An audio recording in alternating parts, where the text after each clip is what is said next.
उसने कहा मुझे नरक जाना है कि क्या करना वो बाद में, पहले मुझे बताओ एक हरिनाम की कीमत क्या है। यमराज जी सोचने लगे कि नाम लेने का तो काम पड़ा, लेकिन कीमत निकालने का तो कभी काम नहीं पड़ा। अब कीमत कहां से पता करें, सोच में डूब गए। वो भाई कहने लगा क्या हुआ यमराज, पता चली कीमत? बोले सोच रहे हैं। तो फिर ये बड़ी बड़ी मूछें तान कर यहां बैठे क्या करे हो, जो तुमको इतना भी नहीं मालूम है? तो धत तेरे की, नाम के यमराज हो, मालूम नहीं इतना भी। अरे यमराज बोले देखो धरती का आया हुआ साधारण प्राणी मुझे कह रहा धत तेरे की। अब तो यमराज जी को लगा कि ऐसे 2 5 10 आ गए तो मुझे तो घसीट के नीचे उतार देंगे ये, कि आपको इतना ही नहीं आता। अब तो यमराज जी के मन में भी उत्सुकता हुई कि पता तो लगाएं एक हरिनाम की कीमत क्या है। यमराज जी ने कहा चल ब्रह्मा जी के पास चलते हैं, उनसे पूछेंगे। चलो ब्रह्मा जी के पास आए चतुर्मुख ब्रह्मा। ब्रह्मा जी को पूछा बताओ ब्रह्मा जी एक हरिनाम की कीमत क्या? ब्रह्मा जी ने कहा ये तुझे क्या सूझा? यमराज ने कहा महाराज ये आदमी कल आया है मृत्यु लोक से और मेरे को पूछता है एक हरिनाम की कीमत क्या, मैं बता नहीं पाया इसलिए ये मेरे पे हावी हो रहा है, अब आप बताओ। ब्रह्मा जी सोचने लगे, 4 माथे ब्रह्मा जी के, और सोच में डूब गए कि भाई वेदों का पारायण किया मैंने, वेद बनाए, सब बातें हैं, लेकिन एक हरिनाम की महिमा का तो कोई अलग से मैंने कभी कुछ देखा नहीं, सुना नहीं। भैया एक हरिनाम की तो महिमा मुझे ध्यान में नहीं आ रही।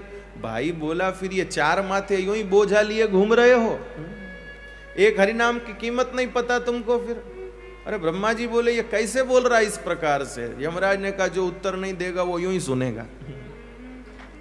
ब्रह्मा जी ने कहा ऐसी तैसी, चलो अब तो पता करना ही पड़ेगा, किससे पूछें? बोले चलो शंकर भगवान को पूछते हैं, भाई वो बड़े नामनिष्ठ हैं। सब शंकर भगवान के पास आए, वो भाई भी साथ साथ है हो।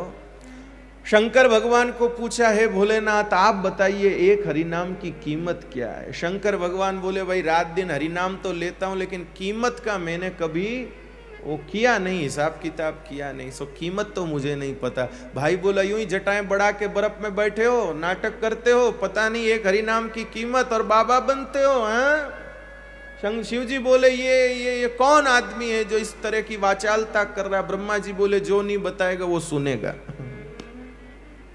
अब क्या कर? अब तो महाराज शिव जी बोले ऐसे और लोग आएंगे तो और सुनाएंगे, अब क्या करें? बोले अब नारद जी को पूछते हैं, वो भगवान का नाम रात दिन लेते हैं, रात दिन घूमते हैं, वो बताएंगे। तो नारद जी को पूछा, नारद जी मिल गए रास्ते में, नारायण नारायण, हे नारद जी एक हरिनाम की कीमत बताइए जरा। नारद जी ने कहा भाई हरिनाम रात दिन जपता हूं, रात दिन हरिनाम का कीर्तन करता हूं, पर एक हरिनाम की कीमत तो भाई मेरे को मालूम नहीं है। भाई बोला तो ये तंबूरा फोड़ दो तुम्हारा, चोटी वाले एक हरिनाम की कीमत पता नहीं है और घूमते हो ब्रह्मांड में फिजूल। अरे नारद जी बोले आप लोगों के सामने ये ऐसे कैसे बोल रहे हैं मेरे को? शिव जी ने कहा जो नहीं बताएगा वो सुनेगा। अब क्या करें भाई? अब तो चारों ने मिलके तय किया कि अब तो श्री हरि ही हरि नाम की कीमत बताएं, भगवान नारायण ही हरि नाम की कीमत बताएं। उस भाई को कहा चलो अब वैकुंठ चलते, वहां भगवान से ही पूछेंगे उनके नाम की कीमत।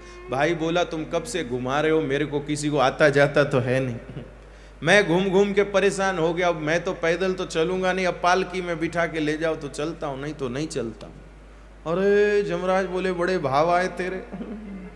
वो बोला मैं ऐसे नहीं चलूंगा, पालकी में ले जाओ, चलो।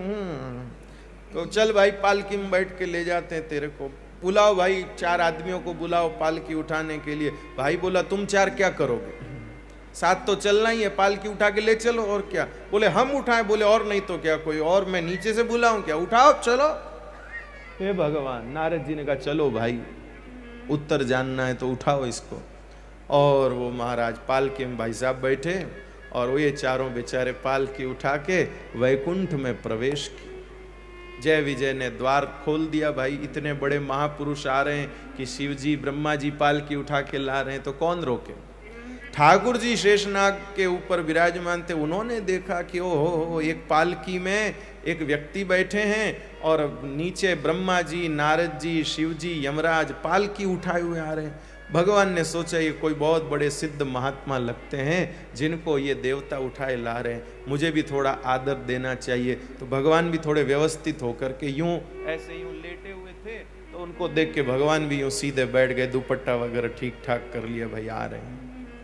आके पालकी उतारी, भगवान ने कहा पधारिए पधारिए, जय हो महापुरुषों की जय हो।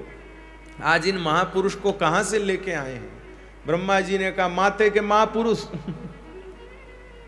इनके जैसा अधम पुरुष नहीं होगा। बोले तो फिर आप पालकी में बिठा के उठा के कैसे लाए?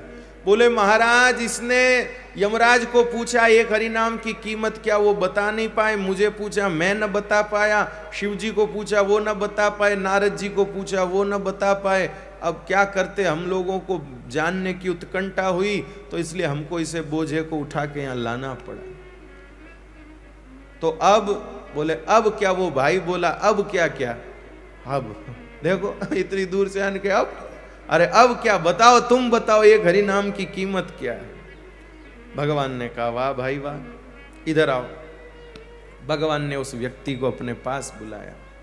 पास बुलाकर भगवान ने उसे अपनी गोदी में बिठा लिया और गोदी में बिठा के कहा कि बता क्या पूछता है? उसने कहा मैं यही पूछता हूं, इतने लोगों ने बोला आपको सुनाई नहीं दिया? नहीं भैया फिर से बोल दे। बोले मैं यही पूछता हूं एक हरि नाम की कीमत क्या है? तो ठाकुर जी बोले प्यारे तू खुद सोच, धरती लोक का तू एक साधारण प्राणी, तुझे नरक यातना भोगनी थी, पर तू यमलोक से ब्रह्मलोक में पहुंच गया, ब्रह्मलोक से कैलाश पर पहुंच गया, कैलाश से देवलोक में पहुंच गया, वहां से तू वैकुंठ में आ गया। और वैकुंठ भी पैदल नहीं, ब्रह्मा, शंकर, नारद, यमराज तेरी पालकी उठा के लाए हैं और यहाँ आने पर मैंने तुझे इधर उधर नहीं अपनी गोदी में बिठाया। इससे बढ़कर के एक हरि नाम की कीमत क्या होगी तू खुद सोच। इससे बढ़कर एक हरि नाम की कीमत क्या होगी तू खुद सोच।